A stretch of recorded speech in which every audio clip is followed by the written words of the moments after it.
Where would a game console library be without yearly sports releases? As you might guess from the title, Power League II is the second game in the series, and anytime I look at one of these yearly releases, I have to ask, what's different? In the case of Power League II, it's actually quite a lot. For example, you can now save your progress. You got your choice of password or backup RAM. What's backup RAM? Well, if you have the CD-ROM add-on, there's some backup RAM you can use there. Or, you could purchase the Ten no Koe 2, which was released on the same day as Power League II. The Ten no Koe, or Heaven's Voice, is a series of add-ons for the PC Engine that lets you save your game to battery-backed-up RAM and do some memory management. Despite the name, the Ten no Koe 2 is the first one. The 2 in this case refers to how it has 2 kilobytes of memory. That's right. 2,600 yen, and you get a full 2,048 bytes of storage. For context, what you're seeing on screen right now are 2 kilobytes of text. Not the frame or the image, just the text. The Ten no Koe 2 maintained those save files through the use of 2 AA batteries. Naturally, those would run down over time, and when the voltage fell, a little red light would turn on, letting you know you needed to swap them. If you did it properly, you wouldn't even lose your saves. There was a large capacitor for the RAM chip, giving you a few minutes to swap batteries. And one of the downsides to this approach is that all of those Ten no Koe 2s were eventually put in closets and forgotten, the batteries ran down and leaked, and these days it can be kind of hard to find one that isn't damaged. Still, this is a better fate than what happened to the later models of the Ten no Koes. We'll save that story for when we get to those. The other major problem of the Ten no Koe 2 is that it occupied the expansion port on the PC Engine. Obviously, you wouldn't need it if you had a CD-ROM, but if you were using a device to improve the video signal from your PC Engine, and they were selling those in 1989, you couldn't use it with the Ten no Koe 2.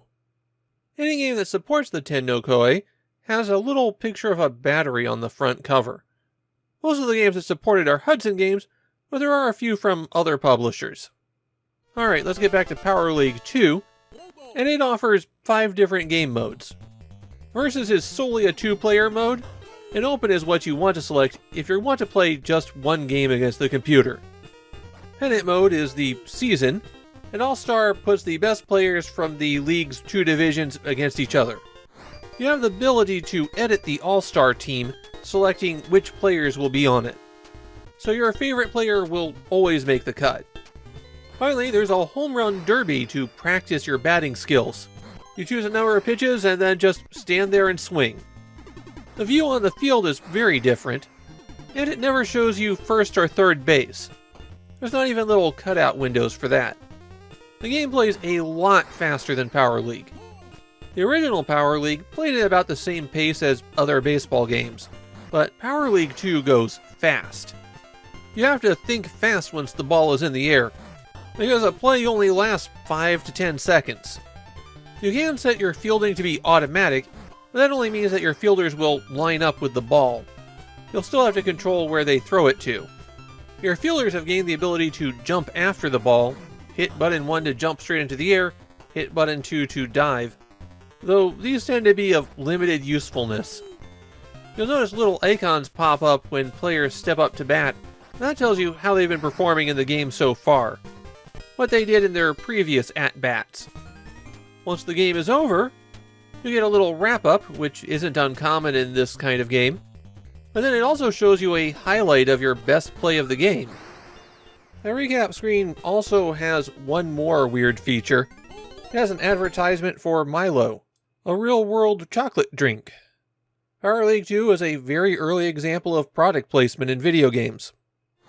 Like most sports games, Power League II doesn't have a huge following these days. There just don't seem to be large numbers of Power League fans out there. Now my feeling, as somebody who has played way too many baseball games at this point, is that Power League II is one of the better ones.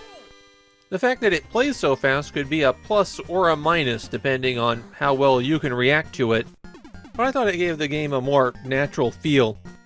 Power League II has a decent set of features for a 1989 baseball game, and nothing really goes wrong while you're playing it.